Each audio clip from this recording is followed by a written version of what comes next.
Bonjour à tous, merci à vous mesdames, messieurs d'être avec nous pour ce nouveau numéro de Droit de réponse, votre émission de débat et de décryptage des principaux sujets d'actualité parus dans la presse en semaine sur Equinox Télévision. 3 sujets au centre de nos débats ce jour. Premier arrêt, la controverse née de la publication par Elections Cameroun du nombre de personnes inscrites sur la liste électorale au 14 juillet 2017. Moins de 120 000 personnes de janvier à juillet 2017 et toujours moins de 6 500 000 sur l'ensemble des personnes enrôlées à ce jour. Des chiffres jugés bas, trop bas par certains, au point où la presse se demande cette semaine s'ils sont exacts, ces chiffres-là. S'ils sont donc exacts, des préoccupations qui arrivent alors que dans l'opinion publique et dans l'opinion publique donc et chez les politiques, les questions donc et les priorités pour des élections fiables divisent alors qu'un groupe appelle à l'inscription massive sur les listes électorales, un autre prône pour le changement du code électoral. On voit tout cela dans cette édition de Droit de réponse. Nouvel épisode dans l'affaire Aya Paul Abinet, le magistrat hors hiérarchie a saisi cette semaine le groupe de travail des Nations Unies sur la détention arbitraire afin que celui-ci constate et déclare arbitraire donc sa privation de liberté. Que peut-on attendre de cette organisation? Est-ce que cette organisation peut donc faire avancer cette affaire Aya Paul Abinet qui embarrasse tout donc le corps judiciaire du Cameroun? Comment va donc se prendre le groupe de travail sur la détention arbitraire sur cette affaire alors que le procès n'est pas encore ouvert? Autant de questions que nous poserons tout à l'heure à nos panélistes. Et avant de refermer cette édition de Droit de réponse, un tour de table sur un autre sujet qui a fait la une de la presse la semaine dernière, mais également cette semaine. Il s'agit du dernier rapport de Amnesty International. Le sujet, vous l'avez certainement entendu, avait fait les choux gras de la presse toute la semaine dernière. Nous appellerons donc nos panélistes à donner leur avis sur ce rapport dans cette édition de Droit de réponse. Mais avant tout ceci, voici la revue de presse de ce dimanche avec vous, Donald Agnozoa. Bon dimanche à vous. Bonjour Albertine et bon dimanche. La nouvelle expression dans sa parution du mardi 25 juillet 2017 fait la part belle à la crise de dialyse en faisant savoir en sa une que 9500 kits étaient déjà disponibles à Yaoundé. L'annonce de cette disponibilité des kits est intervenue après de nombreuses promesses faites par le ministre de la Santé publique aux hémodialysés. À l'hôpital général de Yaoundé par exemple, certains patients souffrant d'insuffisance rénale ont aussitôt été pris en charge par le service de néphrologie et hémodialyse de cet établissement hospitalier à capitaux publics. La crise anglophone a aussi meublé les colonnes de la nouvelle expression cette semaine. Et c'est Paul Aya qui saisit l'Organisation des Nations Unies. L'ancien avocat général près la Cour suprême a dressé une missive au groupe de travail des Nations Unies aux droits de l'homme. Aya Paul Abinet, de par cette saisine, demande au groupe de travail de la détention arbitraire du Haut Commissariat des Nations Unies aux droits de l'homme de mettre en place une procédure spéciale pour intervenir au Cameroun. L'information n'a pas fait la une de la nouvelle expression cette semaine, mais le journal fait savoir que Cabral Libi serait victime d'intimidation. Celui qui a plus de 5 ans durant occupé les fonctions de directeur adjoint de Radio Campus, la chaîne universitaire de Yaoundé 2, ASSOA, a été limogé par le nouveau recteur de cette université. Le professeur Adolphe Minkwaché a pris cette décision au sortir de la première réunion du conseil d'administration de l'institution sous son règne. La nouvelle expression, dans sa progression de parution et parlant du naufrage de Bakassi, fera savoir que la nation pleure les morts sans Paul Biya. Ici, devant le président de la République, chef suprême des armées, qui a donc décrété 2 jours de deuil national en hommage aux victimes du navire du ravitaillement de l'armée qui a sombré avec 34 occupants à Bakassi. Mais seulement, le chef de l'État ne fera pas l'honneur de présider personnellement la cérémonie, chose qui a été faite par son ministre délégué à la présidence chargé de la défense, Joseph Betty Assomon. C'était donc à la base aérienne de Douala. Et puis, Info Matin s'est aussi intéressé au naufrage de Le Mundemba, nom de baptême du navire qui a chaviré avec 34 occupants. Le quotidien scrute le décret du chef de l'État signé jeudi dernier, instituant 2 jours de deuil national en hommage aux victimes. Occasion pour la nation de s'incliner devant la mémoire des vaillants soldats qui ont perdu la vie dans les eaux territoriales camerounaises vers Dibunja, dans la région du sud-ouest. Info Matin s'est aussi intéressé à la gestion des finances publiques avec cette chambre des comptes qui esquive donc les gros poissons dans son rapport annuel de 2015 rendu public au cours de cette semaine finissante. L'institution parle davantage davantage des petits fonctionnaires, sans les citer nommément les secteurs de l'éducation de base, des enseignements secondaires et de la santé publique par exemple, ont dépensé au cours de l'exercice budgétaire 2014 plus que leur dotation finale. Et puis Repère quant à lui a marqué un arrêt cette semaine sur le décès de Monseigneur Cléda en mettant en sa une Monseigneur Cléda, la clé de l'enquête. La belle rime qui retranscrit cette plume fait donc savoir que le président de la conférence épiscopale nationale du Cameroun soutient mordicus la thèse d'un assassinat de l'évêque de Bafia. Son témoignage à la police et à la gendarmerie chargée de l'enquête pourrait à coup sûr aider à la manifestation de la vérité, écrit Repère. Le quotidien Émergence, qui a parlé des inscriptions sur les listes électorales cette semaine, s'interroge. Elecam a-t-il menti sur ces derniers chiffres? Après 7 mois, il n'y a que 117 750 personnes qui se sont inscrites. Qui est donc responsable de cet échec? 11 experts en matière électorale s'affrontent sur le sujet. Nous appelons Émergence. Cameroun Tribune est aussi dans les arcanes du Conseil électoral et fait savoir qu'il faut respecter la loi. Le quotidien gouvernemental fait allusion aux prescriptions du premier président de la Cour suprême qui a présidé la cérémonie de prestation de serment des 3 nouveaux membres de l'organe chargé du processus électoral et référendaire. Daniel Mokobesone leur a rappelé l'impératif du respect de la loi électorale, un texte avec lequel il ne faut pas transiger, a-t-il martelé. Le quotidien Le Jour, pour sa part, fait savoir que Paul Biya invite le président de la CAF à Yaoundé. À propos de l'incertitude sur la CAN 2019, le président de la République rentre en jeu et veut rassurer l'instance fêtière sur la capacité de son pays à organiser la nouvelle formule de la Coupe d'Afrique des Nations. Le quotidien Bleu, pour parler toujours de Le Jour, a accordé une interview à Paul Aya. L'ancien avocat général près la Cour suprême parle de l'action qu'il vient d'engager à l'ONU au sujet de son arrestation. L'actuel résident des cellules du CED dit qu'il est victime d'un acharnement politique. Voilà donc, Albertine, une vue synoptique des sujets traités par la presse cette semaine. Merci à vous, Donald Agnozoa, et bon dimanche. Merci, Albertine.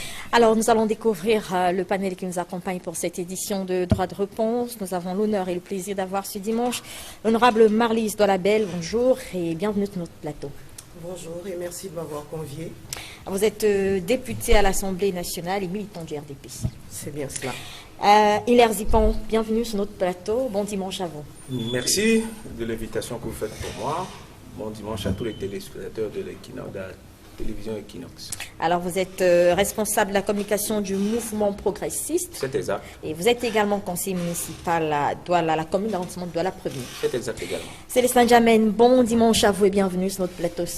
Bon dimanche à Bertine et bon dimanche à toutes celles et à tous ceux qui nous regardent. C'est un plaisir d'être là, même si ça fait longtemps. C'est toujours un plaisir. Merci en tout cas d'avoir accepté notre invitation. Vous êtes secrétaire national chargé des droits de l'homme du SIF, le Social Democratic Front. Vous êtes également conseiller municipal à la mairie de Douala Premier. Absolument. Edmond Kamga, bon dimanche et merci d'être là. Je suis heureux d'être là, Albertine. Je salue tous les copanélistes et je salue bien entendu tous les téléspectateurs fidèles qui nous regardent en ce moment. Et je saisis cette occasion pour faire un petit correctif, un petit rectificatif. Dans la revue de tout à l'heure, Daniel Agnozoa a fait un lapsus, c'est-à-dire Donald. Oui, il a dit qu'il a parlé de la mort de Monseigneur Cléda. Il voulait parler de la mort de Monseigneur Bala. Voilà, c'était certainement un lapsus. Alors, avant de prendre les sujets retenus pour ce dimanche, nous allons commencer par quelques sujets. Vous l'avez constaté, on a une revue plutôt de tous les sujets qui ont intéressé la presse cette semaine. Je vous propose de revenir sur quelques-uns. Déjà, sur ces 2 jours de deuil national que l'on vient d'observer au Cameroun, Edmond Kamga, peut-être un commentaire sur ce triste événement, cet hommage rendu hier à la base aérienne, c'était vendredi plutôt à la base aérienne 201 ici à Douala, avec cette affaire des disparus, les 34 disparus donc du bateau Mundemba. Un mot peut-être pour ce que vous pouvez penser, vous avez pensé finalement de cette cérémonie et de toute cette affaire. D'abord, il faut dire que le chef de l'État, en décrétant, n'est-ce pas, ce deuil national, a posé un acte fort qu'il faut apprécier à sa juste mesure, parce que ce sont des soldats, des officiers qui, n'est-ce pas, étaient en mission. Et on sait quelle est leur mission, et on sait les conditions à peu près dans lesquelles ils ont disparu, en attendant que les enquêtes permettent de savoir exactement ce qui s'est passé. Je dois dire que cet hommage était mérité. Et ça s'est déroulé, n'est-ce pas, dans les conditions que l'on sait, en présence du ministre délégué à la Défense. C'est vrai que dans la presse, on a comme d'habitude de critiquer, n'est-ce pas, l'absence du chef de l'État, parce que c'est quand même lui le commandant en chef des forces armées. Certes, il a été représenté, mais je dois souligner ici que même s'il a souvent été rare à des occasions aussi graves, on l'a vu récemment, il y a eu un autre cas, n'est-ce pas, au quartier général, à la suite du crash d'un hélicoptère, où un général, un colonel et l'équipage, tout l'équipage était décédé dans des conditions effroyables. On avait vu le chef de l'État à Yaoundé dans un discours fort et poignant. Je dois dire que... et il avait dit ce jour-là que le deuil, n'est-ce pas, de ce général-là, de ce général de brigade qu'il a élevé au grade de général de division et du colonel qu'il avait élevé au grade de général de brigade, ressemblait en quelque sorte à un deuil national. Il avait utilisé cette expression. Donc je dois, quand je le dis ainsi, c'est pour relativiser un peu son absence, n'est-ce pas, sur les lieux, parce qu'il a été quand même représenté. Et cet hommage, pour terminer, il faut dire que c'est très important dans la vie d'une nation que tout le peuple, toute la nation puisse être en harmonie avec ses soldats.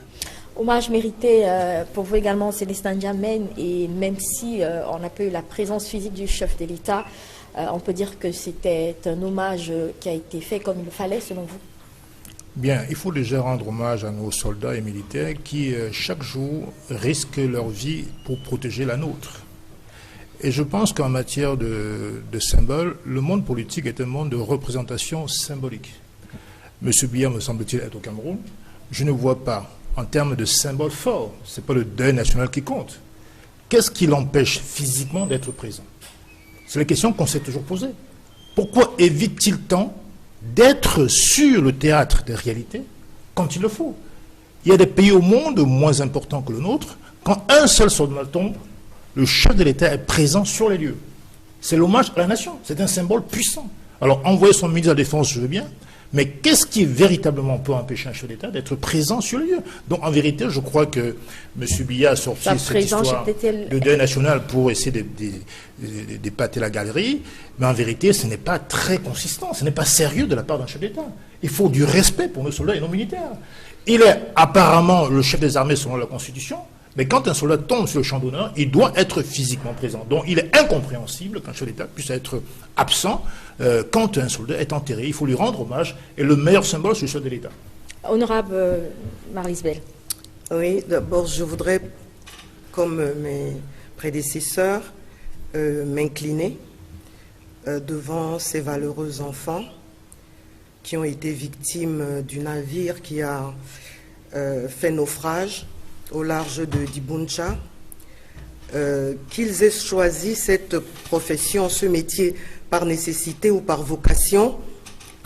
L'État leur doit certes rémunération, mais également une grande reconnaissance. Et cette reconnaissance est souvent manifestée par l'honneur qu'on leur rend chaque fois que c'est nécessaire. Et nous, le peuple du Cameroun, nous leur devons également reconnaissance, gratitude, parce que notre sécurité dépend énormément de leur choix, parce qu'ils ont choisi de nous protéger. Et les 2 jours de deuil, je pense que le président de la République a très bien fait de décréter ces 2 journées. La première, pour pleurer nos enfants, mais pour moi, la deuxième, pour vite leur rappeler qu'ils sont surtout importants pour nous quand ils restent vivants. Parce qu'une armée n'est pas faite de mort. On ne célèbre pas une mort. On célèbre la vie.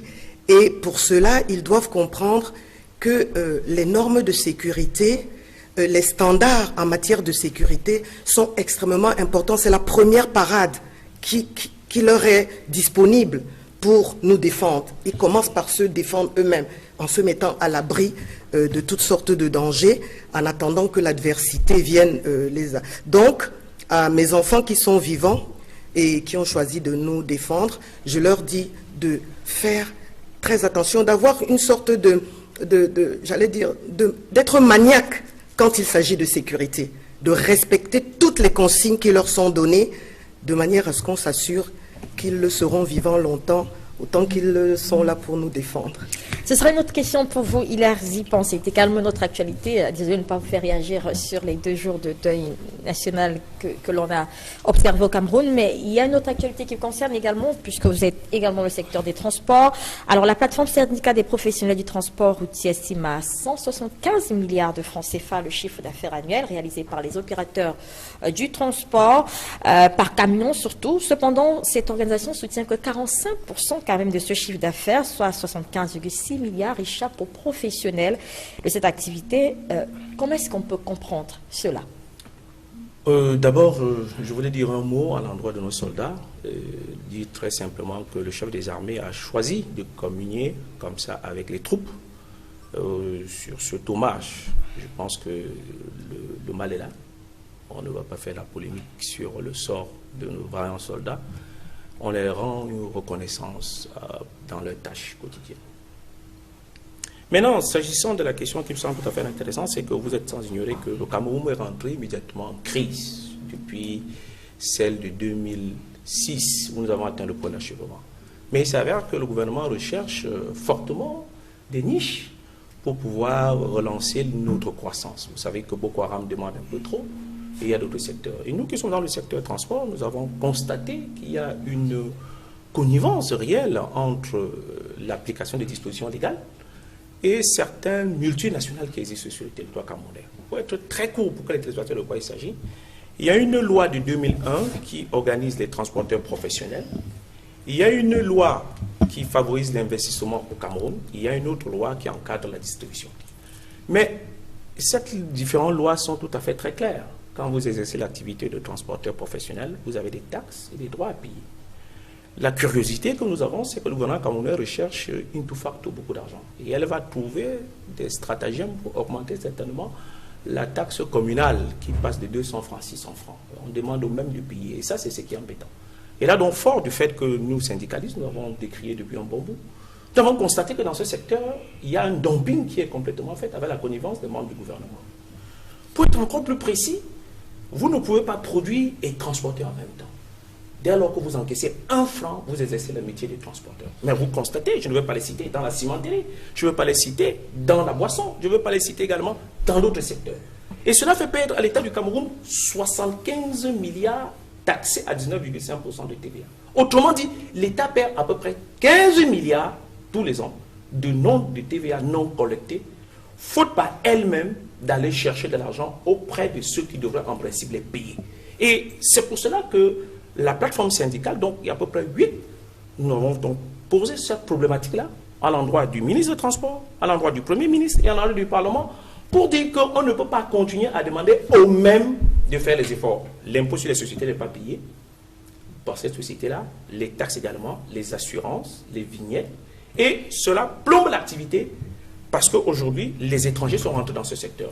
Je ne vais pas les citer, mais vous savez, ça doit être les Chinois, ça doit être également les Français. Et ils déstabilisent complètement l'activité sur le corridor. Nous allons revenir dans les prochains jours pour dire que si le gouvernement camerounais ne fait absolument rien pour remédier à cette situation, nous allons passer certainement à l'étape supérieure. Voilà qui est clair. Nous allons donc entrer dans les sujets prévus pour ce dimanche. Nous commençons, je le disais, par cette controverse autour de la publication par Elections Cameroun des chiffres des personnes inscrites sur les listes électorales. L'organe en charge de l'organisation des élections a fait savoir que depuis 2017, janvier 2017 plus précisément, 117 550 personnes avaient été inscrites, enrôlées donc sur les listes électorales, ce qui pourrait donc ramener le taux global de personnes à 6 367 750 personnes inscrites. Dans la presse, on estime que c'est bas, peut-être trop bas. Alors, Edmond Kamga, comment est-ce que vous appréciez l'accueil qui est réservé à ces chiffres dans la presse cette semaine, la presse qui en a parlé, qui estime qu'il y a des questions à se poser quand même sur les chiffres qui sont présentés par Elections Cameroun à ce jour? Effectivement, il y a des questions à se poser sur les chiffres qui sont présentés, qui sont annoncés et publiés par Elecam, parce qu'il y a une forte contradiction entre les chiffres antérieurs et les nouveaux chiffres. Par exemple, on ne peut pas comprendre qu'en 2011, il y ait que les Camerounais soient inscrits plus nombreux qu'en 2017. Même si on sait le rythme avec lequel il y a la croissance démographique, combien de personnes peuvent mourir et combien de personnes peuvent venir au monde. Mais le gap fait en sorte qu'il y a plus de naissances que de décès. Il devrait y avoir plus d'inscrits que de non-inscrits. Mais curieusement, on se rend compte que plus les années passent, plus il y a de moins en moins d'inscrits. C'est quand même, ça suscite des interrogations. Et la presse est dans son rôle, à travers les chiffres qui ont été diffusés, n'est-ce pas, dans les médias privés, notamment pour interpeller pour interpeller le gouvernement sur cette façon de faire.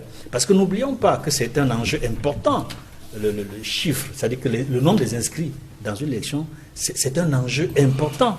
Parce que aujourd'hui, lorsque l'on voit des batailles qui sont menées par des hommes politiques, par des personnalités de la société civile, pour qu'il y ait une augmentation du nombre d'inscrits, c'est parce que si le nombre augmente et franchit une certaine masse critique, il y a des possibilités qu'il y ait une alternance ou un changement possible ici, dans ce pays. Mais lorsque l'on constate, d'abord, il y a deux choses qui sont liées. La nomination d'un certain nombre de personnalités à élire, j'allais dire des anciens gouverneurs, des anciens préfets, des personnalités qui ont eu un parcours, certes édifiant au Minat, mais qui, en matière de respect des droits de l'homme, en matière de respect de l'ordre public, en matière de respect, n'est-ce pas, de la démocratie, ne se sont pas distingués comme des véritables démocrates. Ça, c'est le premier acte qui a été posé, c'est-à-dire dans le dernier mouvement des personnalités nommées, notamment son président de l'ECAM. Il y a également ces chiffres qui sont avancés. Donc, lorsque l'on prend la conjonction de ces deux éléments, la nomination d'un certain nombre de personnalités et des chiffres qui sont avancés et qui suscitent de grosses interrogations à la veille, parce que l'année prochaine, en principe, on a plusieurs élections. Les élections présidentielles, les législatives, les élections municipales et les sénatoriales, et éventuellement les régionales. Donc, la presse est dans son rôle d'éclaireur, de sentinelle, pour faire en sorte qu'on puisse s'interroger et savoir si ces chiffres sont exacts ou pas. Alors, Hilaire Ziban, c'est dans l'opinion publique, mais surtout au sein des partis politiques, les leaders des partis politiques, on a vu des réactions également vis-à-vis de ces chiffres-là, des chiffres qui inquiètent. Certains sont allés jusqu'à estimer qu'ils étaient biaisés. Est-ce que vous partagez cette opinion, vous également? Bien, je pense que faire un débat comme ça sur des a priori, c'est très très compliqué. Mais voyez-vous, voter d'abord c'est un droit, c'est pas une obligation. Ça, c'est la première des choses qu'il faut le dire. Ça veut dire que si vous estimez que vous ne vous sentez pas concerné, vous n'allez pas voter. Mais maintenant, l'instrument qui vous permet de voter, c'est la nationalité. Il faut être de nationalité camerounaise pour voter. Et la nationalité se rapporte à la démographie. Il faut le dire. Mais pour faire une rate, vous savez bien que la démographie dans notre pays n'est pas fiable.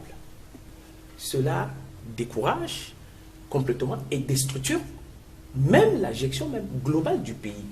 On ne comprend pas trop bien pourquoi, si déjà même pour gérer la République, les statistiques en ce qui concerne la démographie n'est pas fiable, je n'en vois pas trop bien comment ça va être fiable au niveau des inscriptions électorales.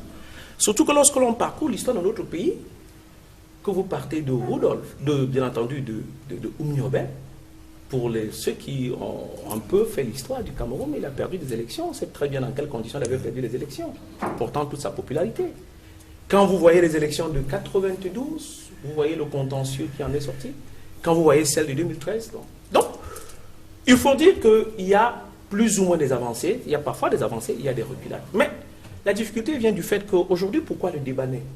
Le débat naît parce que nous sommes dans une phase concurrentielle intellectuelle entre un courant de sympathie dans l'opinion qui veut dans ce que les choses avancent en respectant les règles.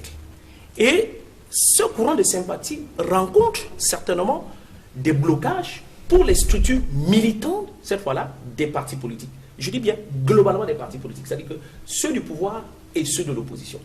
C'est cette confrontation-là qui fait en ce que donc, LECAM, qui est donc d'une part déjà adossé sur un parti majoritaire qui est celui du pouvoir, ne peut pas, in tout facto, montrer que l'enthousiasme de la sympathie des courants de pensée de la jeunesse qui veulent s'inscrire sur l'électoral est à vocation offensive. À vocation offensive, je le dis bien. Donc, ils trouvent des stratagèmes pour nous faire croire et pour décourager suffisamment cette jeunesse que malgré vos efforts, les chiffres n'avancent pas. Cela veut un peu exprimer un avis vis-à-vis de ceux qui pensent que c'est l'inscription qui est le début du marqueur du changement.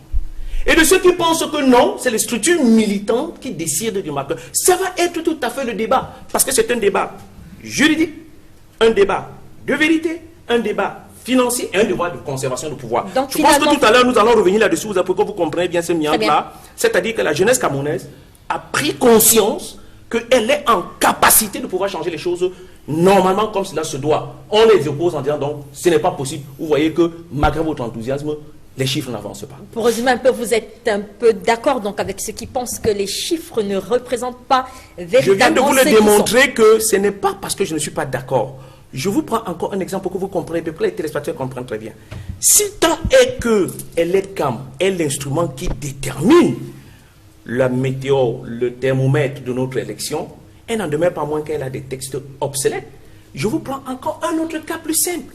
Comment on ne peut pas mettre sur les réseaux sociaux le nombre d'inscrits? On ira vérifier si moi qui me suis inscrit, j'existe. Ou celui qui n'est pas inscrit n'existe pas. Vous parlez des listes parce que bien entendu. Voilà la seule façon, à partir du moment où c'est l'opinion qui va trancher ce débat, il fallait donc moderniser les tests de LECAM pour les mettre à la disposition, car on ne décrète pas la transparence, on pose les actes de la transparence. Célestin Djamène, le débat sur ces chiffres d'Elections Cameroun vous sont-ils justifiés?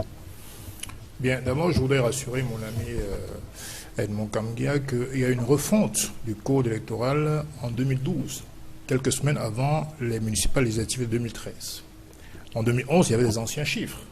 Le SDF a d'ailleurs exigé à l'époque une refonte des listes, ce qui a été fait, d'où cette recrudescence des chiffres. Maintenant, je voudrais également rappeler à Hilaire que l'EDCAM a mis sur les réseaux sociaux les chiffres, vous l'avez rappelé tout à l'heure, 367 000 inscrits depuis juillet 2016. 6 millions. 6 millions. 6 millions, excusez-moi. Je veux la liste. Il ne parle pas des chiffres, des listes. Il parlait des listes. Ce qui nous intéresse, c'est les chiffres. Non, moi, c'est la liste. Maintenant, je crois que tout ce qu'on vient de dire confine à penser qu'il y a véritablement en place un système électoral qui fait que du début de la chaîne, c'est-à-dire que depuis la présidence de l'EDCAM jusqu'à la proclamation des résultats, il y a un système savamment mis en place par l'État RDPC. Quand on nomme un ancien gouverneur, administrateur civil, ami personnel de Monsieur le Président de la République, comme président du Conseil électoral, qui n'a même pas eu l'élégance de démissionner de son parti, foulant ainsi au pied l'article 12, n'est-ce pas, du Code électoral, qui dit que le président du Conseil électoral est nommé parmi les personnalités camerounaises pour son intégrité, sa neutralité et son impartialité. Quand on est militant d'un parti, quelle est la neutralité ou l'impartialité possible? Ça, c'est le premier système. Au bout de la chaîne, je ne parle même pas des commissions départementales, etc. Au bout de la chaîne, on dit que l'EDCAM, conçu pour superviser, pour gérer le système électoral, ne proclamera pas les résultats.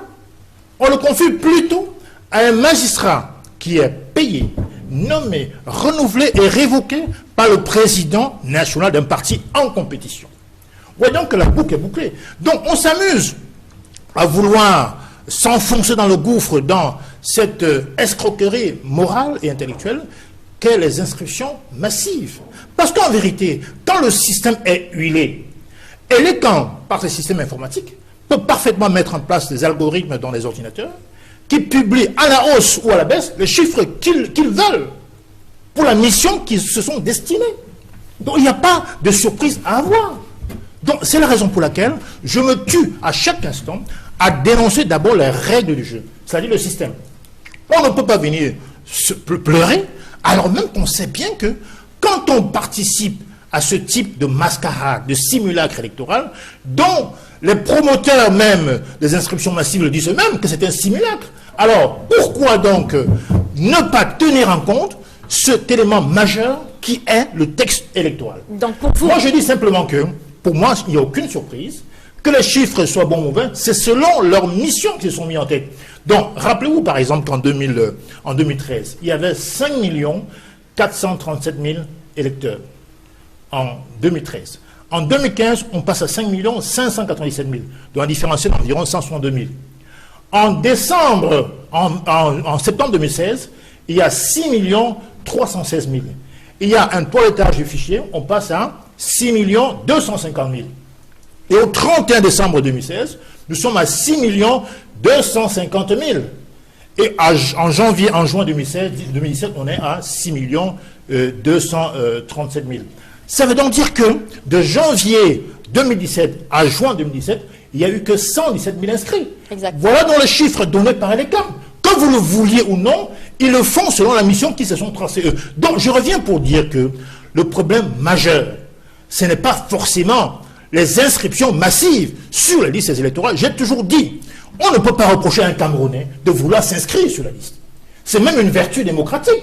Ça démontre sa volonté de participer à la gestion du pays. Mais en même temps, on connaît parfaitement le contexte camerounais. Et il n'y a pas d'élection crédible au Cameroun. Donc pourquoi faire croire aux jeunes qu'en s'inscrivant, on aura le changement? Le problème, ce n'est pas l'inscription. Le système en place, c'est un système verrouillé qui fait que, comme en 92, même si vous gagnez dans les urnes, ben vous ne serez pas ou vous ne serez pas vainqueur. Honorable Marlis Bell, sur ces chiffres-là, quand vous voulez regarder, est-ce que vous avez le sentiment qu'on a affaire à des chiffres fiables? Bien évidemment qu'on a affaire à des chiffres fiables. J'imagine que des personnalités aussi responsables ne pourraient pas afficher des chiffres qui ne sont pas fiables. Maintenant, je suis heureuse de ce que, au jour d'aujourd'hui, quasiment tous les partis politiques sont convaincus de ce que le nombre d'inscrits ou la participation citoyenne aux différentes élections va certainement apporter quelque chose à notre démocratie. Célestin Jammeh n'est pas convaincu du tout. Je ne sais pas, c'est pas ce que j'ai compris. Oui. Puisque après les différents échanges, après qu'on ait progressé ensemble, le parti de M. N'Djamène participe à toutes les consultations électives. Ça veut dire que, bon, c'est pas parfait, mais ils se disent que avec le code actuel, il est quand même possible d'obtenir quelque chose. Maintenant, pendant longtemps, il n'y a que le RDPC qui encourageait les gens à aller s'inscrire. Beaucoup d'autres ne le voulaient pas. On peut donc considérer que ces 6 millions sont le travail du RDPC. Maintenant que les autres nous ramènent les 5 millions.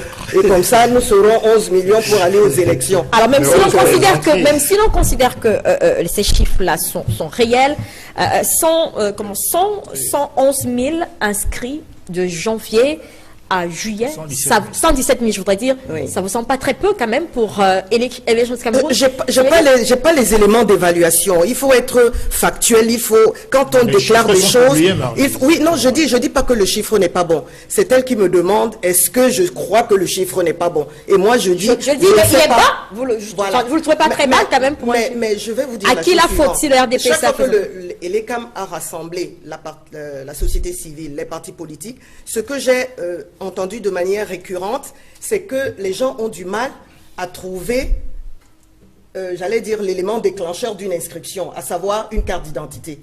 Ils disent que pour avoir une carte d'identité, aujourd'hui, ça coûte 7 000 francs. 7 000 francs, pourquoi? Parce que pour la carte d'identité, c'est 2 800, on le sait, mais il faut le certificat de nationalité qui, lui, coûte un peu plus et arrondi, donc ça fait dans les 7 000 francs. Moi, je pense que c'est là-dedans qu'il faut maintenant essayer de voir ce qu'on peut faire pour que ceux qui ont du mal à rassembler ces 7 000 francs puissent quand même exercer leur droit de citoyen. Donc, Edmond Kamga, tout n'est pas parfait. On est quand même passé à la carte biométrique aujourd'hui, qui voudrait que les choses soient un peu plus fiables, un peu plus viables. Avec, on a parlé de ce toilettage des listes électorales. Et également, vous parlez de cet enjeu. Est-ce que les inscriptions sur les listes électorales ne sont pas justement un enjeu majeur pour une bonne élection, pour les échéances qui arrivent? Contre-moi ce que pense M. N'Djamène, qu'il faudrait peut-être revoir totalement le système. Oui, sur ce point précis, je ne partage pas l'avis de Célestin, qui pense que ce n'est pas nécessaire d'aller s'inscrire, que le fait d'aller s'inscrire massivement ne compte pas. Et je pense que c'est un discours qui va à l'encontre même des combats menés par son propre parti à une certaine époque. On s'est toujours battu pour un bon collègue. C'est pour cela que je dis, la participation citoyenne est importante. On ne peut pas vouloir une chose et son contraire. Si vous voulez gagner les élections et vous n'encouragez pas les gens à aller s'inscrire, mais comment comptez-vous gagner les élections? Ça, c'est la première chose que je dis. Sur la question de la biométrie, je dis, on a vu les dernières élections, il y a eu une sorte d'amélioration avec cette biométrie qui est incomplète, il faut le dire. Aujourd'hui, il me semble que l'une des batailles de l'opposition, c'est de faire en sorte que nous ayons une biographie intégrale.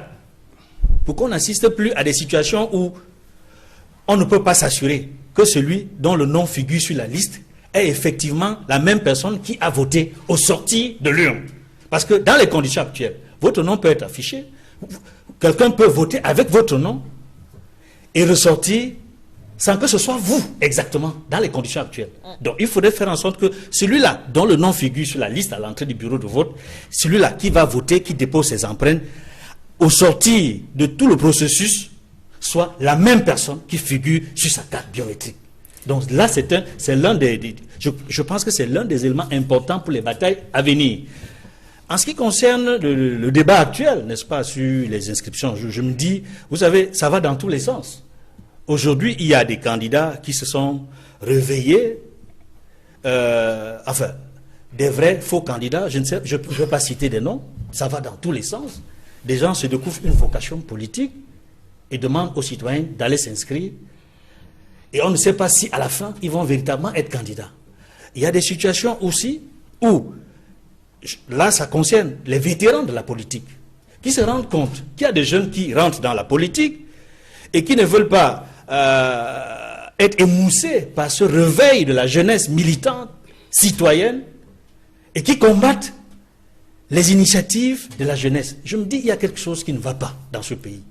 Il faudrait qu'il y ait une convergence citoyenne d'abord sur les inscriptions sur les listes, ensuite qu'il y ait une autre convergence sur la nécessité de débattre librement sur les questions de fond, notamment sur le nettoyage du code électoral actuel. Très bien. Oui, pas seulement par civilité, hein, Hilaire, mais aussi par conviction.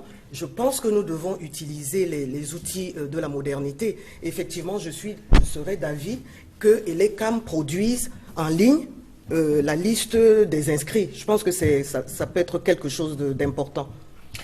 Hilaire Zépan, sur la question, le rôle des partis politiques justement dans l'incitation des citoyens à aller s'inscrire sur les listes électorales est remis quand même en cause aujourd'hui. Si on a un chiffre aussi bas, tout le monde s'accorde là-dessus, les politiques s'accordent là-dessus, la société civile, le chiffre est bas.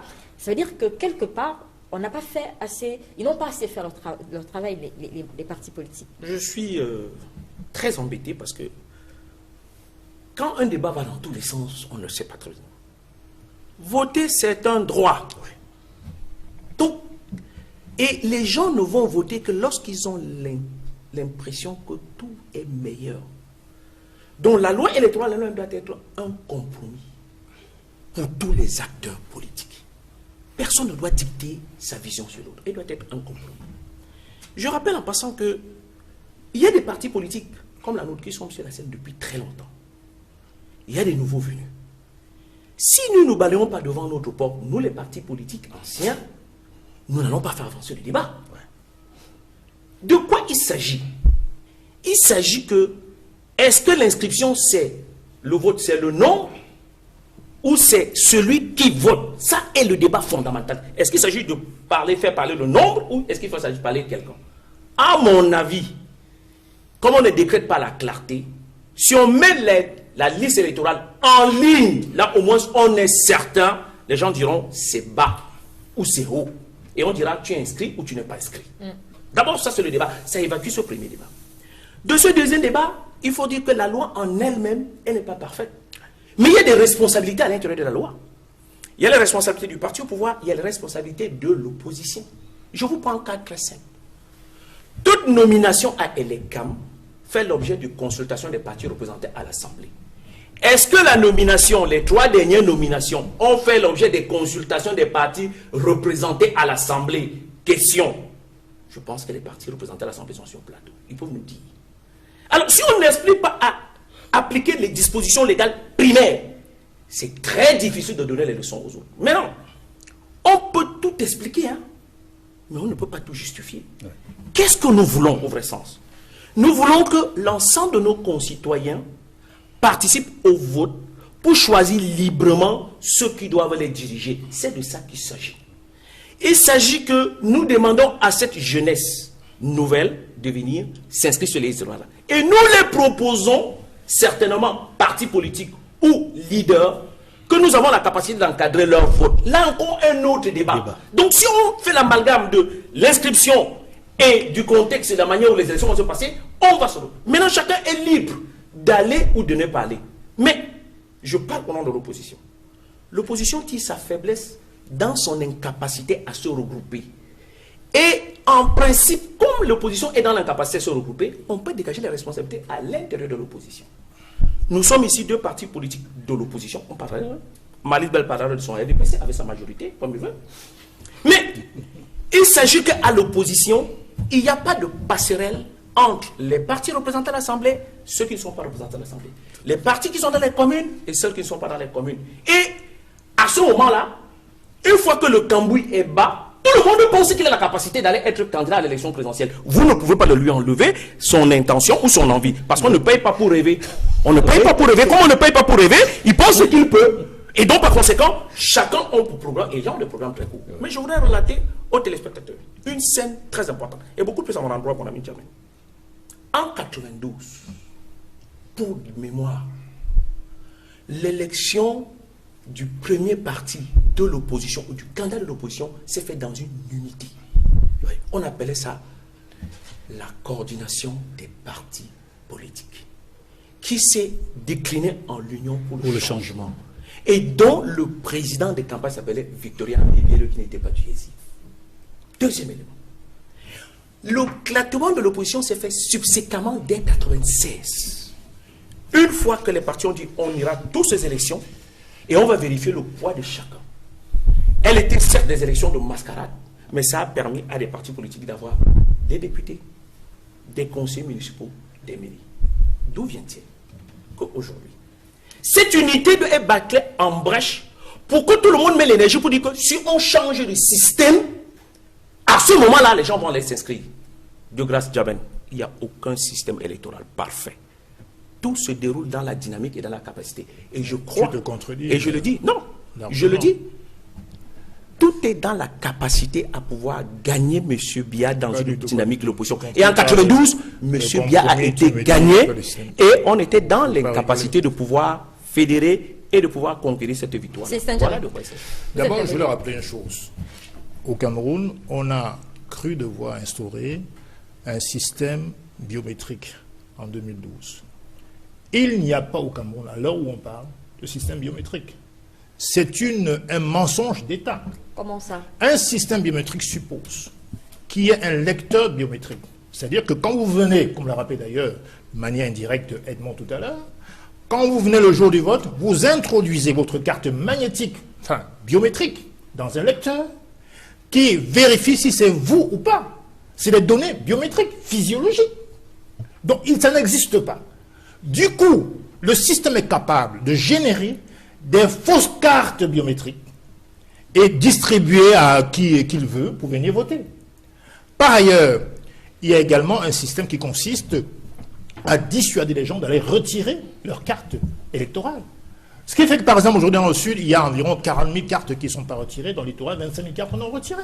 Comprenez? Sauf que Elecam appelle tous les jours à ces personnes d'aller retirer leur carte. Ils n'appellent pas tous les jours. Et d'ailleurs, ça rejoint une autre question. Ils l'ont fait également dans les derniers communiqués. Ça rejoint une autre question. Vous savez, personne ici ne peut dire que s'inscrire n'est pas un droit.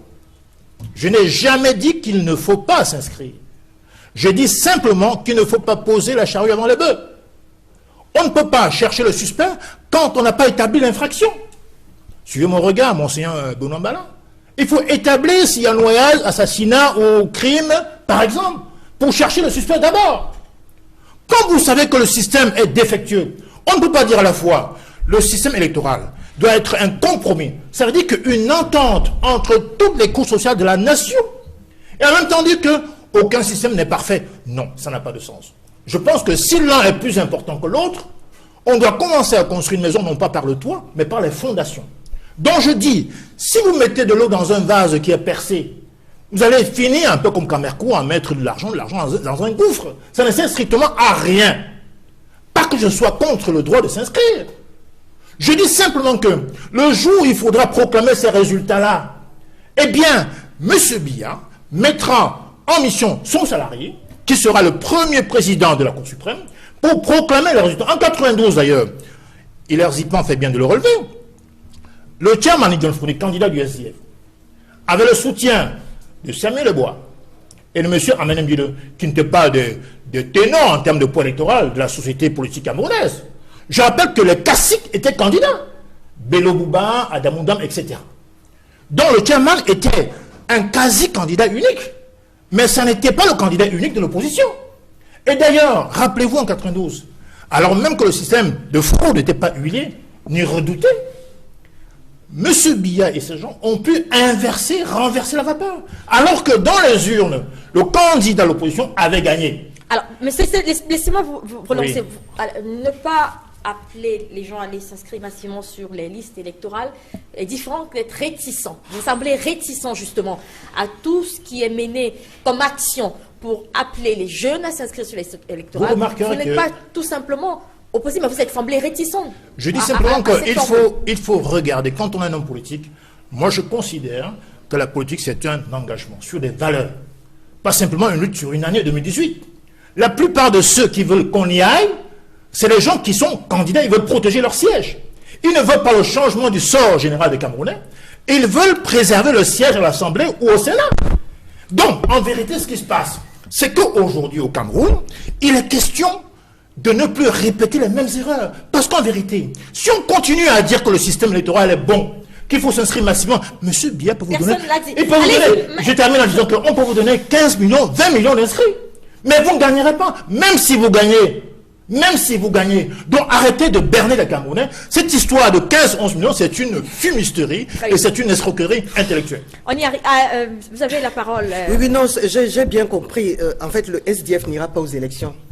Je n'ai pas dit. Silence en J'ai horreur de la malhonnêteté intellectuelle. J'ai horreur de la malhonnêteté intellectuelle. Tu sais très bien que je ne suis pas malhonnête. Justement, j'ai dit j'ai horreur. Je ne t'ai pas cité.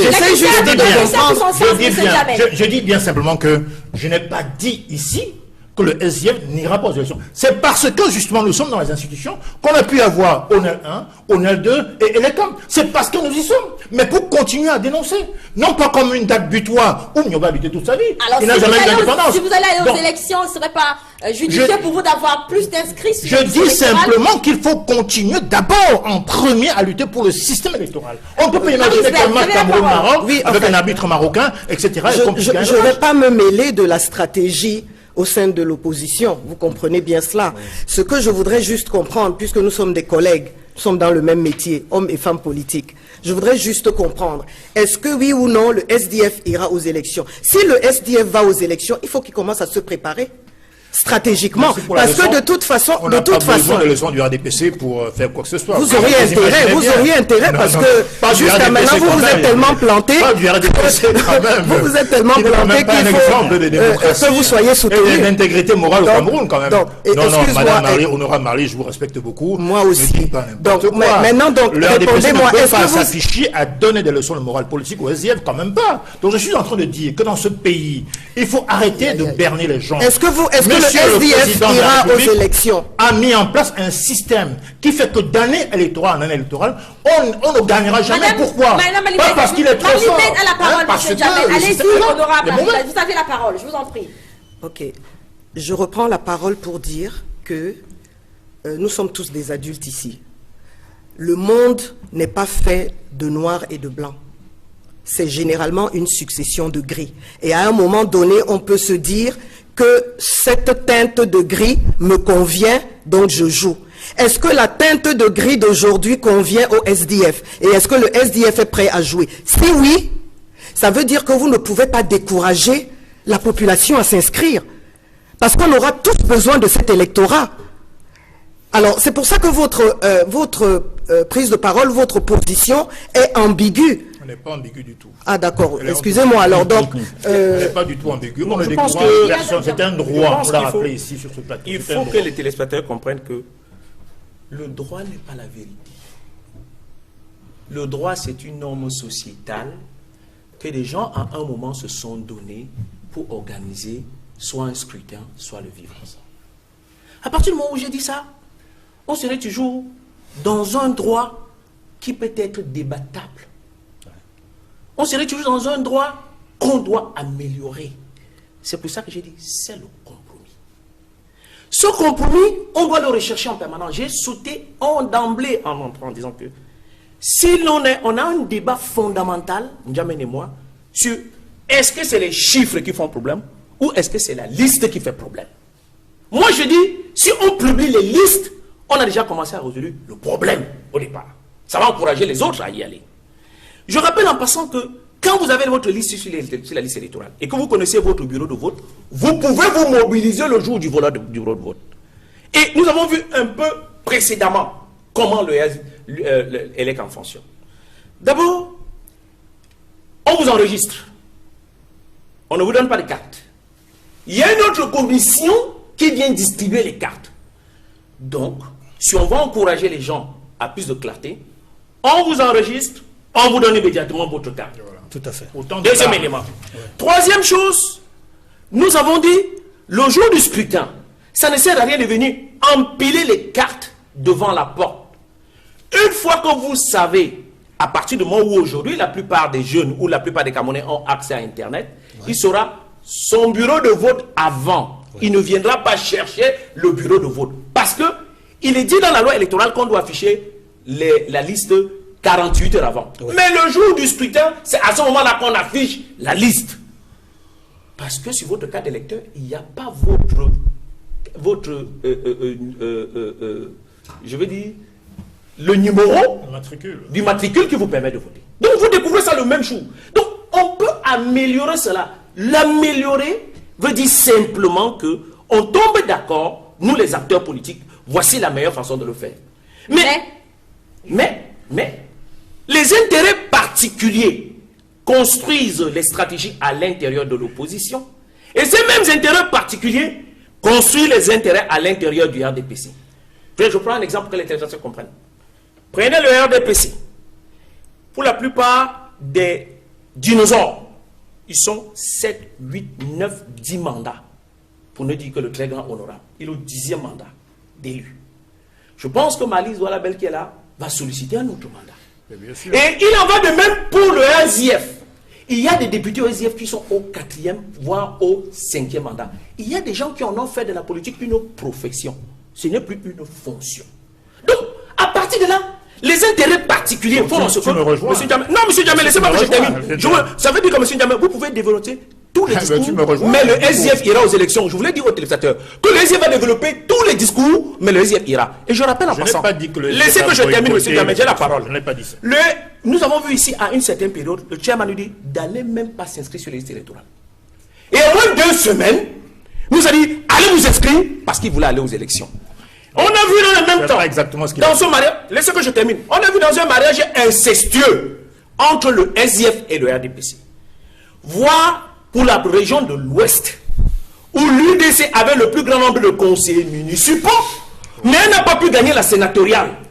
Parce que simplement, le mariage incestueux entre le RDPC et le SIF a permis en ce cas, c'est bien entendu le RDPC. Et je termine en disant donc, on a vu également à la Damawa, un parti politique avoir des sénateurs, pourtant n'a pas un seul conseiller municipal. Donc, les téléspectateurs notent que l'un veut la place de l'autre, l'autre veut un peu plus d'espace, et donc en conséquent, je nous demande au Cameroun d'aller s'inscrire sur les listes électorales, parce que c'est la seule voie de salut, c'est la seule façon de changer les choses, et nous allons le faire ensemble, parce que la politique se construit méthodiquement. C'est une grosse blague. Edmond Kamgabi, sur ce sujet justement, c'est quoi le rôle des citoyens? C'est quoi le rôle des politiciens?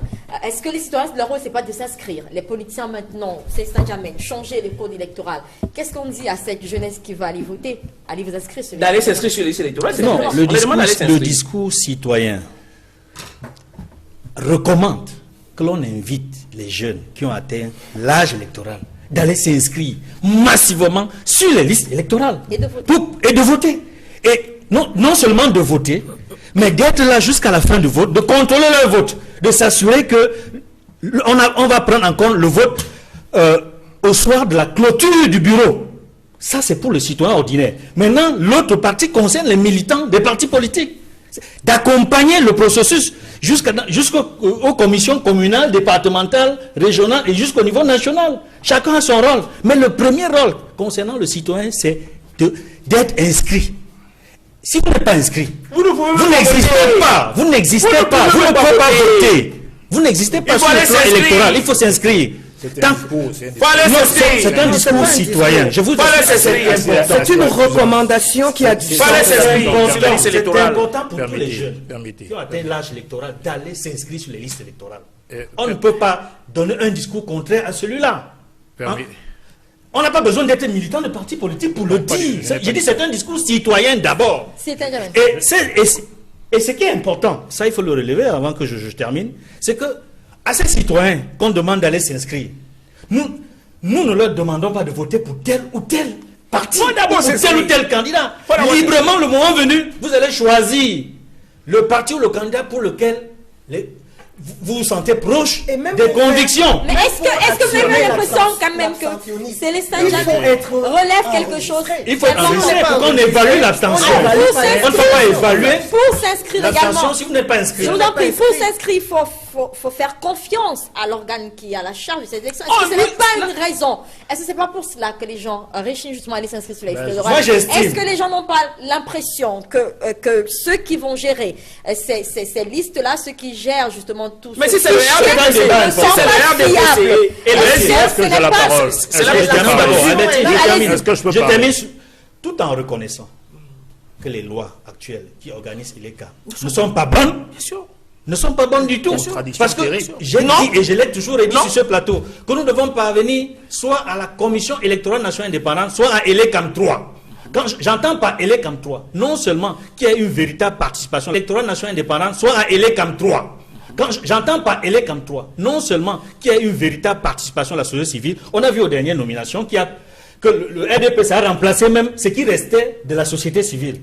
ELECAM 3, ce qui est des représentants des partis de l'opposition, comme ça existe au Gabon, dans d'autres pays en Afrique. Est-ce que le dit comme ça, Maurice, il n'y a pas une sorte de rassurer les jeunes. Je vous en prie, vous allez parler. Il n'y a pas une sorte de contradiction, justement. Reconnaissant que l'ECAM n'a pas encore atteint son organisation optimum et dire aux gens, allez vous inscrire quand même, malgré le fait qu'on reconnaisse que l'ECAM n'est pas vraiment ce qu'il faut. Pas du tout, je vais vous rassurer.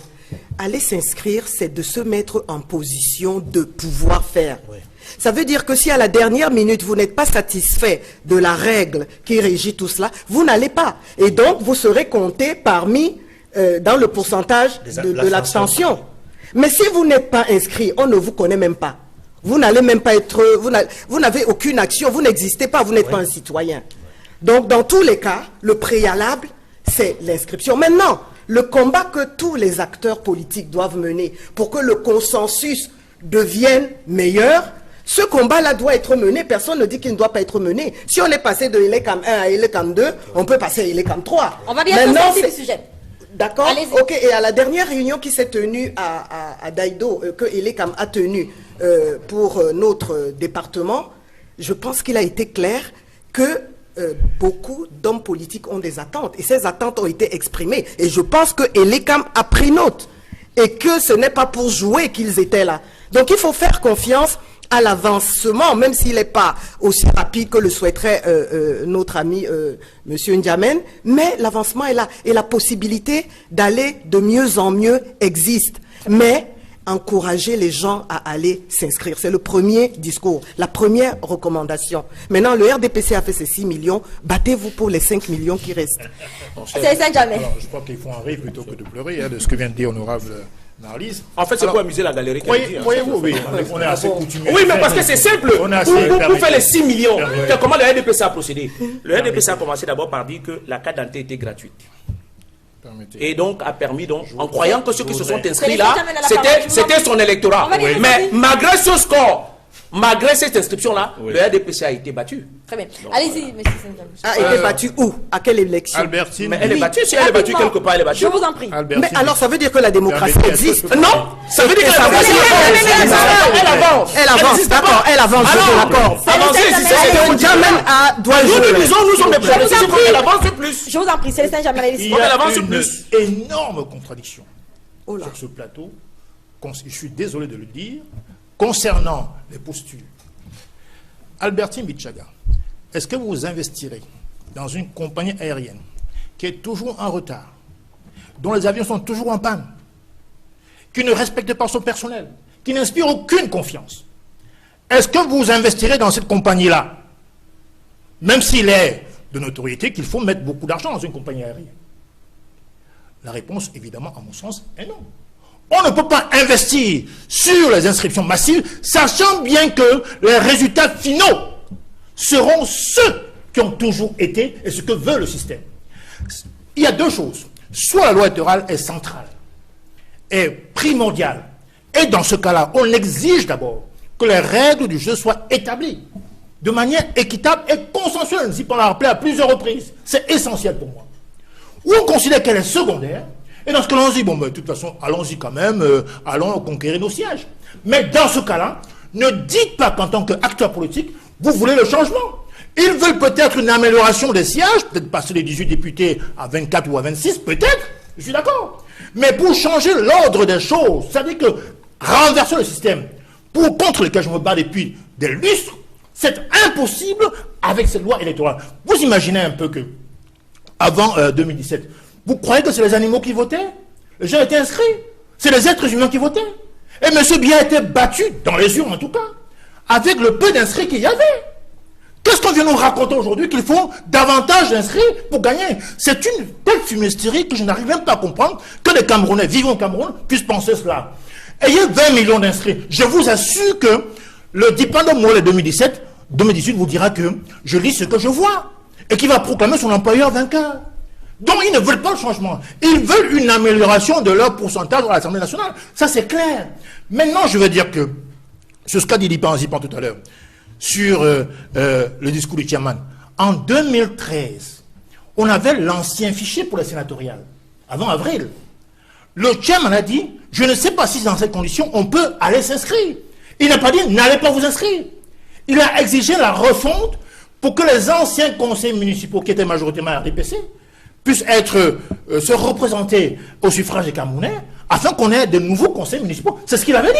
Et qu'est-ce Il qui n'a a pas changé? dit, n'allez pas vous inscrire. Qu'est-ce qui a changé? Bon, je termine en disant ça. On va sortir une minute. Aujourd'hui, Une minute. il faut qu'on arrête. Moi, je dis ici aujourd'hui que tout le monde l'a rappelé, en tant que citoyen, le droit de vote, même parfois un devoir comme en Belgique, est sacré. Mais cependant, nous sommes conscients du pays où nous vivons.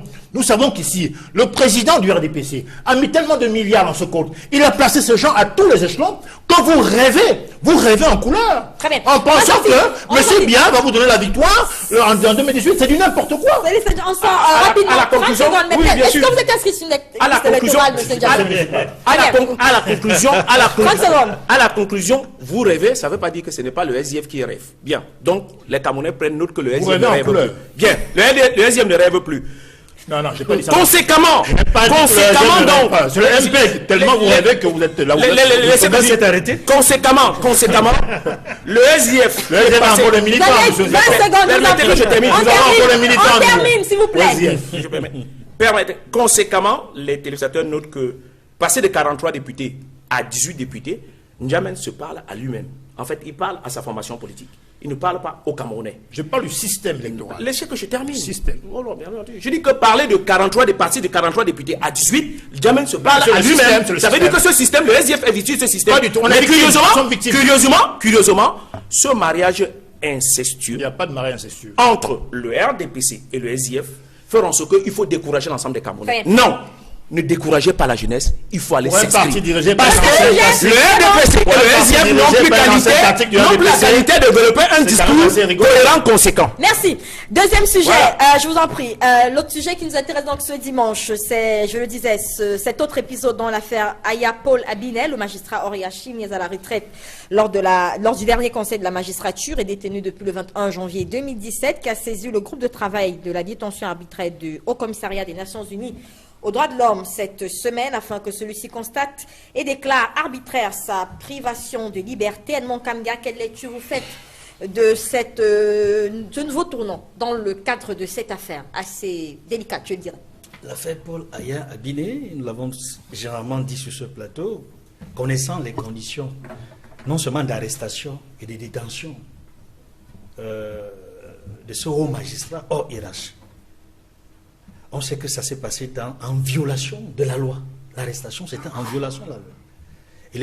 Et les conditions de détention, ils s'en plaignent chaque jour face aux médias. Aujourd'hui, qu'ils sollicitent, n'est-ce pas, le groupe de travail de l'ONU, est une stratégie formidable.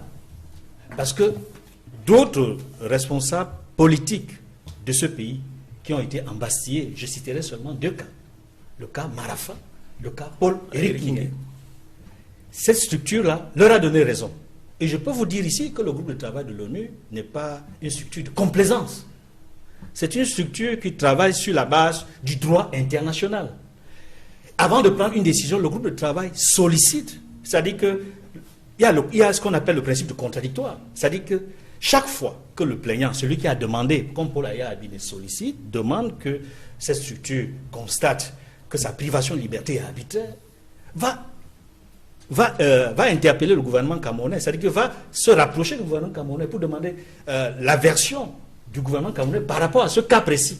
Et c'est sur la base d'un échange contradictoire qui peut durer un certain nombre de temps qu'à la fin, ce groupe de travail prendra une décision, comme on l'a vu dans l'affaire Marafa, comme on l'a vu dans l'affaire Paul-Éric Nguyen. Et s'il est démontré que son arrestation et sa détention sont arbitraires, je peux vous garantir ici que la décision sortira.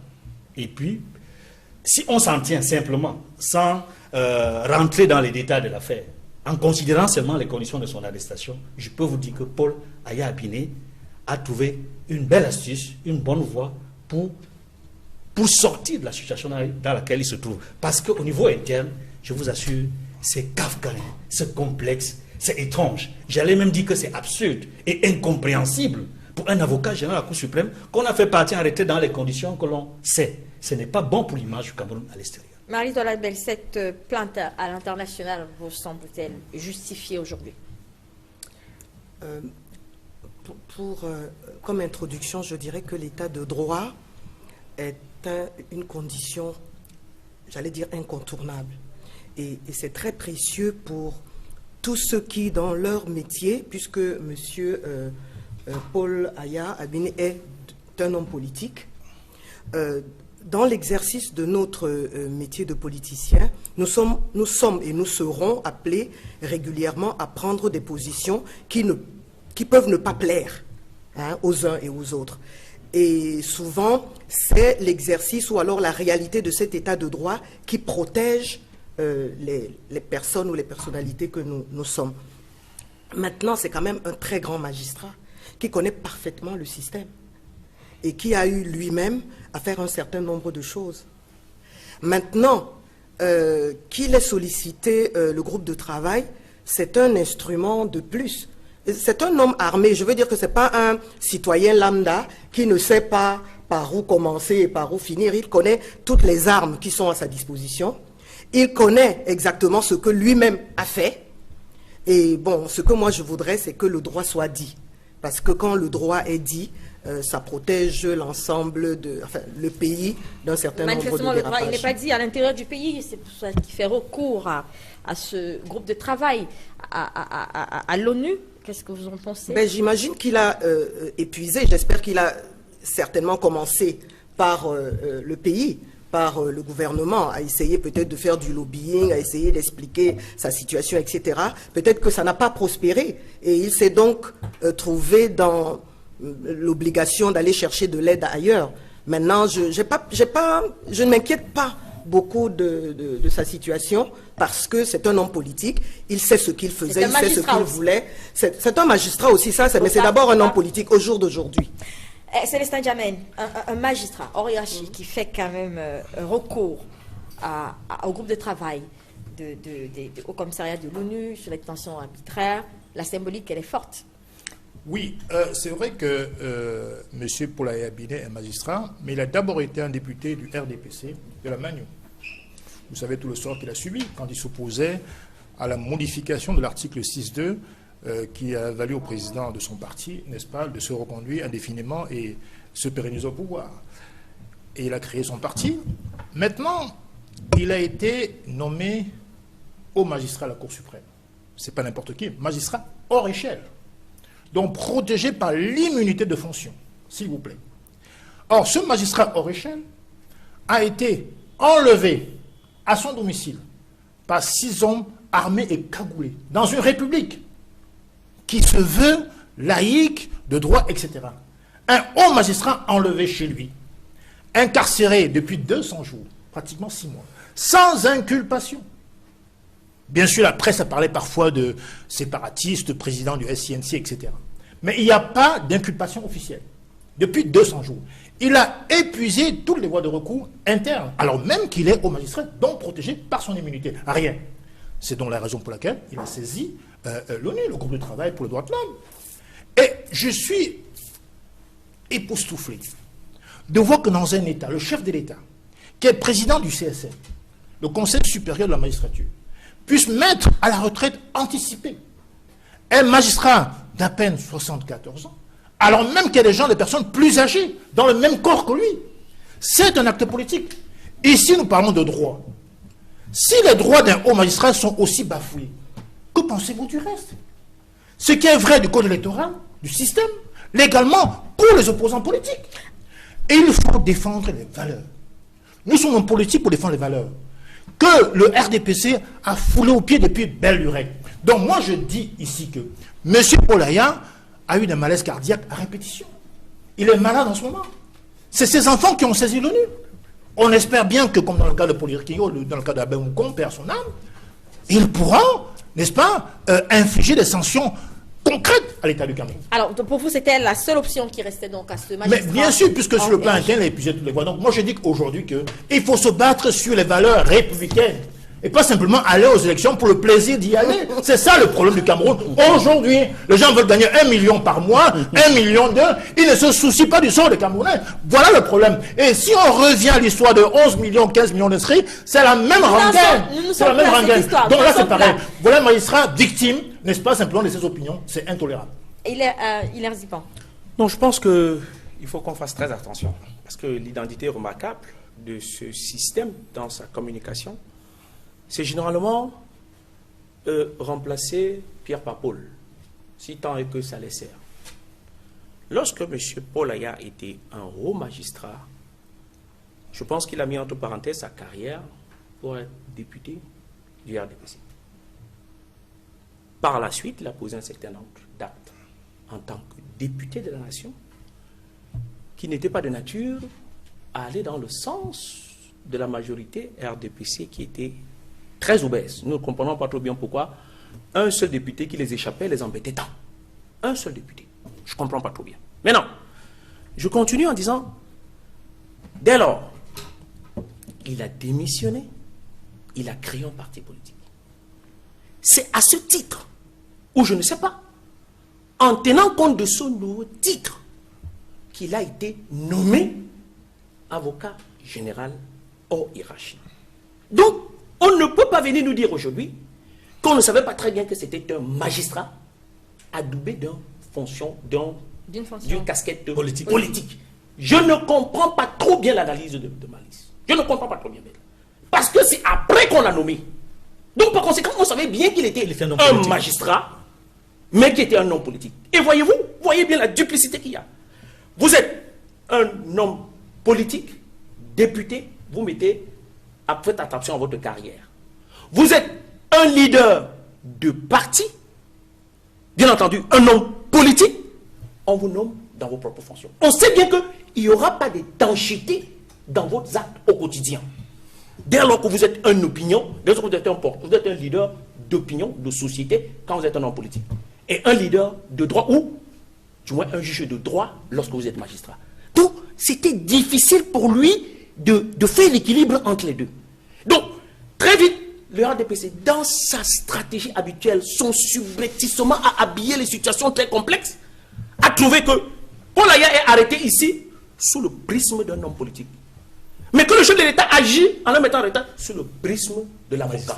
Donc vous voyez que c'est tellement subtil que dès que vous mettez l'équilibre à gauche, ça devient comme la pédagogie et la démagogie, qui est un exercice très équilibré au RDPC. Lorsqu'ils sont d'accord avec toi, vous êtes dans la pédagogie. Lorsque vous êtes d'accord avec eux, vous êtes contre la pédagogie. Mais mon ami Djamel... Tu comprends mieux le code électoral maintenant? Non, monsieur, mon ami Djamel, je voudrais dire que... Je ne me contredis pas. Non, je ne me contredis pas, monsieur Djamel. Si vous voulez qu'on fasse... C'est subtil. Mais non, mais laissez que je termine. Non, non, monsieur... Laissez comprendre que tu ne comprends pas. Laissez que je dise... Non, non, mon ami Djamel, je n'aime pas, ou du moins, je ne souhaite pas que l'homme, en principe, me ramène à un sujet passé. Parce que le SDF n'est pas un exemple en tant qu'acteur politique. Vous et moi, attendez, vous et moi, nous sommes conseillers municipaux à la mairie de Douala.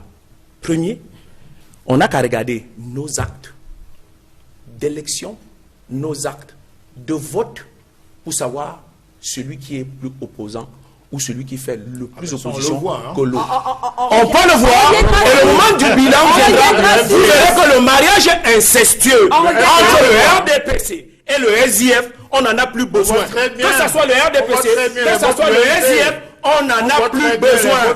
Vous ne pouvez pas continuer à prouver en permanence les gabégies du RDPC et venir sur les plateaux dire que monsieur bien est mauvais. Quand vous le votez à l'Assemblée, quand vous le votez dans la municipalité, quand vous le votez dans toute sa gestion, vous dites que le RDPC est mauvais. Le RDPC n'est pas mauvais. C'est vous qui êtes mauvais. Je vous en prie. Très bien, on reste sur l'affaire Paul J'ai suffisamment d'éléments contre Est-ce qu'on reste sur le sujet? Allez, Edmond Kamga, sur le sujet Paul Aya. On a un exemple en démocratie. Je vous en prie, il faut être un Comment exemple. comprendre cette multiplication, s'il vous plaît? Multiplication donc des saisies du groupe de travail de l'ONU par des Camerounais qui sont mis à mal dans le processus judiciaire au Cameroun. Comment est-ce qu'on peut expliquer cela? Il n'y a pas que Ayapol, aujourd'hui, vous avez cité d'autres cas, vous avez cité Marafa Mbia, vous avez cité Paul Ekingai, il y a même aussi, il me semble, Thierry Atangana. Comment comprendre tout cela? Il y a une série de cas qui montrent à souhait qu'il y a un problème avec la justice camerounaise, notamment avec des personnalités qui sont interpellées dans le cadre de procès. On connaît le cas du TCS. Il y a l'opération Épervier qui encadre, n'est-ce pas, toute cette opération-là. C'est nous, dans la presse, qui avions appelé ça opération Épervier. Mais on voit bien que, selon les cas, les procès ne se ressemblent pas. Selon les individus, selon les personnalités, les affaires ne se ressemblent pas. Et chaque fois que des personnalités se rendent compte que la situation tourne en rond, ou alors qu'elles n'ont pas, ou presque aucune chance de s'en sortir dans les voies d'une justice normale, alors les gens cherchent, je n'appelle pas ça une échappatoire, mais ils cherchent un exutoire, ils cherchent une possibilité où ils pourraient obtenir la justice. Et le droit international le permet, parce que le Cameroun est membre de l'ONU. C'est pour cela qu'un citoyen, une personnalité, peut requérir, saisir l'ONU pour obtenir justice. Justement, ce groupe de travail dans le cas Ayapol, où il n'y a pas du tout de procès. C'est peut-être la différence avec les autres affaires. Les autres personnes qui ont saisi ce groupe-là, il y avait déjà un procès en cours, mais dans le cas Poyala, il n'y a pas de procès. Effectivement, c'est la différence. Comment est-ce qu'ils peuvent procéder? Dans les autres cas, il y avait des procès en cours. Dans son cas, il n'y a pas de procès du tout. On ne sait même pas formellement, de manière officielle, quels sont les motifs, les chefs d'inculpation. Comment il va donc procéder, ce groupe? Comment il pourrait procéder, ce groupe de travail de l'ONU? Non, mais le point est clair. Ce groupe de travail travaille sur la détention arbitraire. Ça, c'est la ligne de... Ça, c'est le domaine de définition. C'est-à-dire, elle se charge de la détention arbitraire. Oh, il se trouve en détention. Est-ce que c'est arbitraire ou pas? Très bien. Il revient au gouvernement camerounais de le dire. Il revient au gouvernement camerounais de le dire. C'est ce que j'ai rappelé quand on a commencé cette thématique. J'ai dit que Paul Aya Biné a été enlevé et détenu arbitrairement, illégalement. Le motif pour lequel il saisit l'ONU, c'est pour enlèvement et détention arbitraire. Il n'y a pas de procès, il n'y a pas d'incrimination, il n'y a pas d'infraction reconnue par l'État du Cameroun. Donc ce monsieur est séquestré, tout simplement. Moi je dis, le fond du problème, c'est toujours le système. Nous sommes dans un État multipartite et pas démocratique. Les gens continuent à croire que nous sommes dans un État démocratique. Quand on dit État de droit, mais c'est où l'État de droit? Rappelez-vous ce qu'a suivi M. Etonde Ekoto. 8 années blanches pour après le blanchir comme ça, sans aucune indemnité. Rien du tout. Paul Éric Nguyen, Albert Moucon, Lapiro de Mbanga, vous croyez que nous sommes dans un État démocratique? C'est pareil pour le code électoral. On n'est pas en démocratie. Il faut que les gens comprennent cela. Inscrivez-vous comme vous voulez, mais vous n'aurez rien. Tant qu'on ne combat pas le système qui est en place, on ira nulle part. Au moins, il a évolué. Maintenant, il dit qu'on va s'inscrire, mais on n'aura rien. Bon, maintenant, il avance quand même. C'est déjà ça. J'ai noté qu'il avance. Donc, avant sur le travail, il va finir par avancer. Très, très mal. Il va avancer. Avant sur le travail, il va finir par avancer. Je me comprends à l'envers. On a essayé de rappeler tout à l'heure que Ayapol Biné était un homme politique. Vous avez justement insisté. Alors, ça veut dire que selon vous, nous sommes là dans un problème politique, comment dire ça, dans une affaire politique. Son arrestation est politique, selon vous? Sans que je sois un expert dans sur ces Je vous questions-là. demande Plus de 6 mois, c'est du droit, le malice? Non, excusez-moi. Détendu? Depuis le 21 janvier, il est en détention. Je voulais donner un point de vue. C'est Très modéré, je vous sais très votre point de vue. Mon point de vue Ce ne serait pas facile, en est tout cas. simple. Monsieur Aya est un homme politique. Maintenant, il a un métier de base. Comme moi, je suis manager des RH, c'est mon métier de base, mais je suis femme politique. Et quand je pose des actes politiques qui peuvent être interprétés comme, j'allais dire, dangereux, entre guillemets, c'est normal que le procès qui suit soit c'est politique. Donc, pour Les vous, actes c'est dangereux. politique. Pour moi, L'arrestation de Paul Ayamine est politique. Pédagogie et démagogie. Oui. pour moi, c'est limite. Maintenant, l'État du Cameroun va être interpellé. Mais quels sont les actes dangereux, honorable? Je vous en prie. Comment? Quels sont les actes dangereux Qu'il a posé. Là, c'est la Vous pédagogie. alléguez. C'est pas moi qui juge. Mais vous Voilà, là, c'est la alléguez. pédagogie. Là, c'est la démagogie. Quels sont les actes? C'est la démagogie. Mais Quels sont les éléments? C'est la Vous démagogie. n'allez pas tourner Les actes franchement. politiques dangereux pour moi, c'est ceux qui atteignent à la sécurité, à la paix, au vivre ensemble, c'est ce qu'il a posé. etc. Non, je ne sais pas ce qu'il a posé. Ah, ben. Je ne sais pas. Je voudrais avoir ici l'humilité de dire que ce n'est pas parce que je viens sur un plateau de télé que je suis expert de toutes les questions. Merci. Hein, n'est-ce pas? Merci. Donc là, ce qui me préoccupe, c'est simplement que c'est un homme politique. Il est en difficulté. Notre État doit prouver qu'il est un État de droit et donc préserver... Le chemin est encore long. Non, le chemin n'est pas long. Très Le long. chemin, là, je dis que le chemin n'est pas Un long. C'est mon magistrat point de aurait chef vue. détenu illégalement dans un pays, un état de Excuse-moi, droit. comme tu vas c'est pas certainement possible. prendre part aux élections. Alors, quand tu dis qu'un acte dangereux, un acte dangereux, Mais ça existe, mais les cible actes les actes dangereux. dangereux. Ça existe. L'État ne l'a même pas accusé. Mais moi, je dis aucun que je ne procureur sais ne l'a pas. S'il vous accusé plaît. formellement. Il a dit Il qu'on est va sortir séquestré. sur le Alors sujet. non, je Il est voudrais séquestré répondre. pour la- Allez-y, il faut je le voudrais libérer qu'il pour se la calme laminer. d'abord. Je voudrais qu'il se calme. Calmez-vous, monsieur Non, Ndiamé. je suis tout On a fini Et presque. laissez-moi Vous terminez. et laissez-moi terminer pour dire que j'ai dit qu'un homme politique pose des actes. Ces actes sont appréciés. Je n'ai pas dit que M. Ayapol a posé des actes dangereux. Donc ne m'amenez pas sur Non, des vous avez dit sentiers actes dangereux. signeux du SDF ou qui ne s'en sort Pas pas. du tout, les uns dans n'ont rien ces- à voir. Très bien.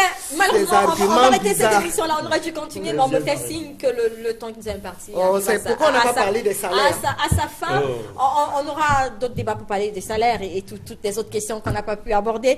Merci à vous d'être venus, chers panélistes, et à vous, chers administrateurs, de nous avoir suivis ce dimanche. Bon dimanche à tous.